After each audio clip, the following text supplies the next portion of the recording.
Welcome back to my YouTube channel world literature. आज जो novel discuss करने वाले हैं उसका टाइटल है seasons of flight by Manjushree Thapa. Manjushree Thapa का ये जो नॉवल है इसको हम डिटेल से डिस्कस करेंगे। बहुत ही इंटरेस्टिंग नॉवल है। इसके अंदर थोड़ी सी डिफरेंट जो स्टोरी है उसको डिस्कस किया गया है और मेरा जो है ये पर्सनली फर्स्ट एक्सपीरियंस है एक नेपाली जो राइटर है उनको डिस्कस करने का। इससे पहले जो है वो हमने अभी तक जो है वो किसी भी नेपाली राइटर को डिस्कस नहीं किया था। अपना लेक्चर जो है वो स्टार्ट करते हैं। फर्स्ट ऑफ ऑल अपने राइटर को मंजुश्री थापा की जो बर्थ है वो हुई थी 1968 में और काठमांडू में जो है वो इनकी बर्थ हुई थी। एक्चुअली में ये जो है ये कैपिटल है नेपाल का, तो क्योंकि इनकी जो बर्थ है वो नेपाल में हुई थी तो ये एक जगह है जहाँ पे इनकी बर्थ हुई थी। ये एक नेपालीज बोर्न कनेडियन एसियस्ट हैं, फिक्शन राइटर हैं, ट्रांसलेटर हैं और एडिटर हैं। इन्होंने बहुत सारे वर्क्स लिखे जिसमें से अगर हम इनके इम्पोर्टेंट वर्क्स की बात करें तो फॉरगेट काठमांडू जो इनका इम्पोर्टेंट वर्क था। द ट्यूटर ऑफ हिस्ट्री जो है वो सेकंड मोस्ट इम्पोर्टेंट इनका वर्क है। वो फर्स्ट नेपाली राइटर हैं जिनका जो वर्क्स हैं इंटरनेशनली पब्लिश हुए। ऐसी इंग्लिश राइटर जो हैं वो नेपाल में बहुत कम मिलती हैं, लेकिन इन्होंने जो है वो अपना नाम जो है वो इसके अंदर बनाया और being a writer, being a Nepali writer, इनको इंटरनेशनली जो है वो पढ़ा जाता है। ऑफ फ्लाइट ये नॉवल है 2010 में पब्लिश हुआ था। इसको मंजुश्री थापा ने पब्लिश करवाया था। नॉवल का हिस्टोरिकल कॉन्टेक्स्ट जो है उसको हम डिस्कस करते हैं।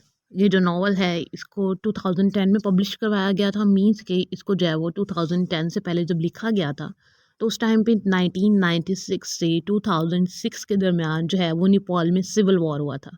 अभी जो सिविल वॉर हुआ था वो नेपाल की जो गवर्नमेंट थी उनके दरमियान हुआ था और जो कम्युनिस्ट पार्टी थी नेपाल की उनके दरमियान हुआ था। अभी जो कम्युनिस्ट पार्टी थी ये जो है वो उन्होंने गुरिल्ला वॉरफेयर किया था और जो नेपाल की गवर्नमेंट है इसको जो है वो यहाँ से हटाने के लिए ये वॉर हुई थी और जो कम्युनिस्ट पार्टी है वो अपनी गवर्नमेंट यहाँ पर लेकर आना चाहती थी। ये जो वॉर है एंड हुई थी, इन्होंने एक साइन किया था पेपर पे जो कि कॉम्प्रिहेंसिव पीस अकॉर्ड है। 21 नवंबर 2006 में ये जो वॉर है बंद हुई थी। ये है इस नावल का हिस्टोरिकल कॉन्टेक्स्ट और इस वॉर की वजह से जो है वो लोगों में आइसोलेशन हुई, लोनलीनेस हुई, डिस्टर्बेंस हुई, मेंटली, फिजिकली, हर चीज़ के हवाले से उस टाइम पे जो है वो नेपाल में जो है वो डिस्टर्बेंस चल रही थी। अब इस नावल के हम करेक्टर्स को डिस्कस करते हैं। नावल का वो है प्रेमा जो कि हमारी प्रोटैगनिस्ट है इस नावल की, जो कि गर्ल है। सेकंड करेक्टर है बिजाया का करेक्टर है, वो भी गर्ल है जो कि सिस्टर है प्रेमा की। थर्ड करेक्टर है राजन का जो कि एक बॉय है एंड फोर्थ करेक्टर है लुइस जो कि एक अमेरिकन बॉय है। ये कुछ मेन करेक्टर्स हैं इस नावल के। अब हम इसकी स्टोरी को डिस्कस करते हैं।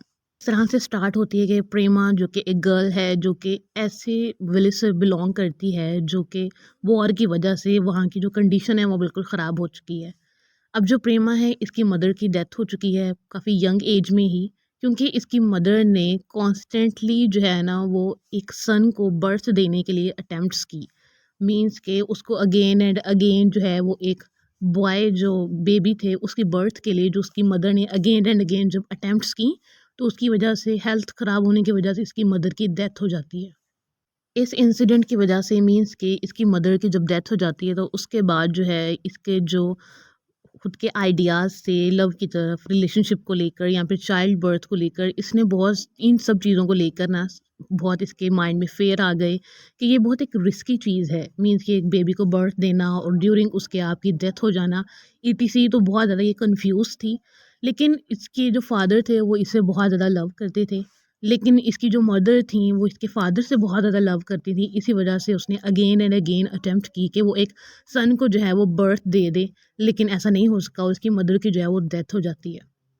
तो अगर हम उसकी एजुकेशन की बात करें तो स्कूल के अंदर काफ़ी अच्छी स्टूडेंट है।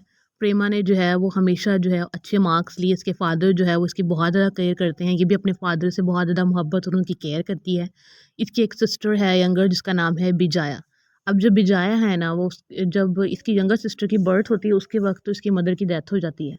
लेकिन बिजाया है जो देन है ना वो रेबल्स को जो है ना वो ज्वाइन कर लेती है, जो कम्युनिस्ट पार्टी थी उनको ज्वाइन कर लेती है और फॉरेस्ट में चली जाती है एज अ बैटलियन।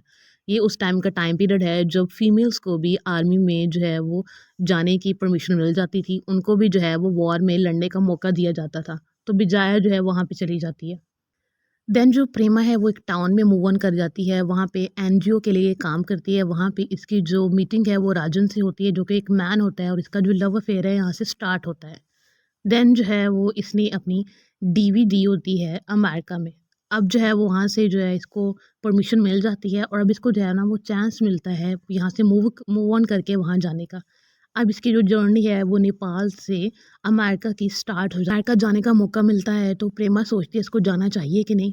फाइनली ये जो है वो अपना डिसीजन ले लेती है और अपनी मेमोरीज और नेपाल को छोड़कर जो है ये अमेरिका मूव ऑन कर जाती है। वहाँ पे जाती है तो वहाँ पे जाकर जब इसको नेपालीज मिलते हैं अमेरिका में, वहाँ पे जितने भी नेपालियन पीपल होते हैं उन सब से ये डिस्टेंस रखती है। ये सब इस वजह से है क्योंकि जो सिविल वॉर हुआ था नेपाल में, उस चीज़ का इम्पैक्ट इस पे अभी तक था प्रेमा पे।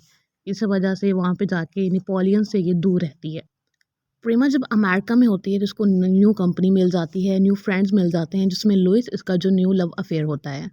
अब जो है वो यहाँ पे रहती है, यहाँ पे लोगों के साथ रह तो रही होती है, लेकिन इसका जो दूसरों के साथ गैप है, डिस्टेंस है, उस वजह से जो है ना ये अपनी खुद की आइडेंटिटी को फाइंड आउट करना स्टार्ट कर देती है।